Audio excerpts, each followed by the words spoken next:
Welcome to RR food box. ఈరోజు మన food బాక్స్లో పాలతో సొరకాయ కర్రీ చేసుకుందాము. ముందుగా కడాయి పెట్టి కడాయి కాస్త హీట్ అయ్యాక 2-3 టేబుల్ స్పూన్ల ఆయిల్ వేయాలి. ఆయిల్ కాస్త హీట్ అయ్యాక అందులో ఆవాలు, జీలకర్ర, మినపప్పు వేయాలి. ఇవి కాస్త దోరగా కలుపుతూ వేపాలండి. ఇవి వేగాక ఇందులో నేను ముందుగా 2-3 పచ్చిమిర్చి తీసుకొని చిన్న ముక్కలుగా కట్ చేసి పెట్టానండి. ఆ పచ్చిమిర్చి వేసుకోవాలి. ఈ కర్రీకి పచ్చిమిర్చి చిన్నగా తరిగితే బాగుంటుందండి. ఇవి అందులో మనకు ఆయిల్లో ఫ్రై అవుతాయి కాబట్టి కొంచెం మనం తినేటప్పుడు నోటి కిందకు పడినా అంత స్పైసీ అనిపించదండి. ఇవి కొంచెం దోరగా వేగేంత వరకు వేపుకోవాలి. చూడండి, మనకు పచ్చిమిర్చి అనేది కలర్ మారుతూ ఉంది కదా అండి. ఇప్పుడు ఇవి కాస్త ఎర్రగా వేగాక చూడండి, మనకి ఇప్పుడు పచ్చిమిర్చి అనేది తెలిసిపోతుంది కదా కలర్ మారినట్టుగా. ఇందులో ఒక చిన్న ఉల్లిపాయ తీసుకొని ఉల్లిపాయని చిన్న ముక్కలుగా కట్ చేసుకొని వేసుకోవాలి. ఇందులో ఉల్లిపాయ అనేది ఎక్కువగా వేయకూడదండి, చిన్నది వేసుకుంటే సరిపోతుంది. ఎందుకంటే ఈ కర్రీలో ఉల్లిపాయ ఎక్కువగా ఉంటే అంత టేస్ట్ అనిపించదండి. ఉల్లిపాయ మామూలుగా చిన్నది వేసుకుంటే సరిపోతుందండి. ఈ ఉల్లిపాయ అనేది ఎక్కువగా మార్చకుండా మామూలుగా కొంచెం ఉల్లిపాయ అనేది కలర్ మారి సాఫ్ట్గా అయ్యేంత వరకు వేపుకుంటే సరిపోతుందండి.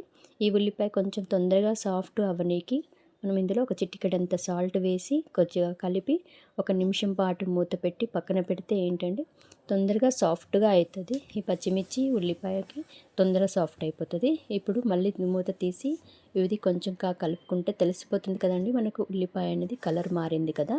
ఈ మాత్రం కలర్ మారితే సరిపోతుందండి.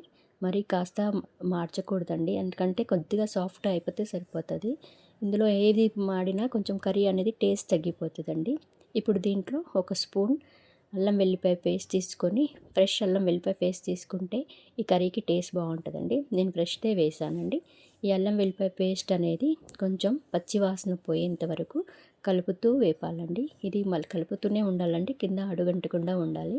చూడండి, ఇప్పుడు మనకు అల్లం వెల్లిపాయ పేస్ట్ అనేది కొంచెం కలర్ మారి తెలుస్తుంది కదా, చక్కగా కలర్ మారింది.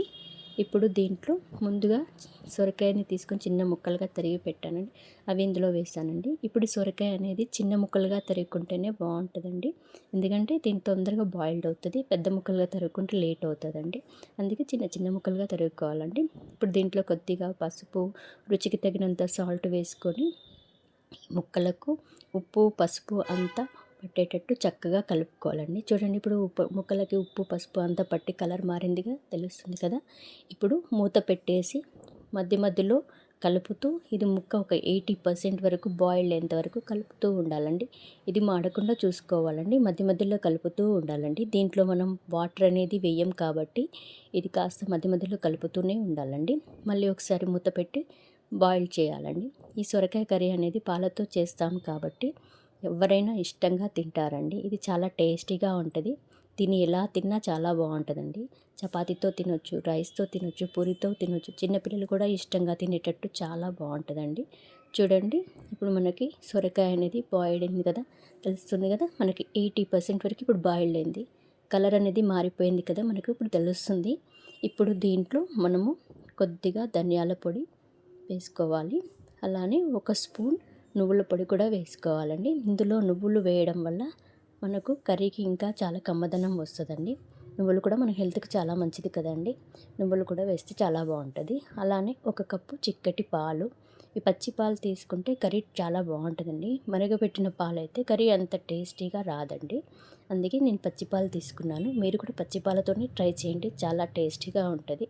ఇప్పుడు దీంట్లో 1 కప్పు వాటర్ కూడా వేయండి. నేను 1 కప్పు వాటర్ వేసాను. ఏంటంటే కొంచెం మనకు గ్రేవీ వచ్చి కొంచెం ముక్కలన్నీ చక్కగా ఫ్రై అవుతాయి కాబట్టి నేను 1 కప్పు వాటర్ వేసి మళ్ళీ 1 నిమిషం పాటు మూత పెట్టి మగ్గనిచ్చానండి. దీన్ని కొంచెం మీ గ్రేవీ లాగా కావాలి అనుకుంటే గ్రేవీ వేసి చేసుకోవచ్చండి, లేదా ఫ్రై లాగా కావాలి అంటే ఫ్రై లాగా కూడా చేసుకోవచ్చు.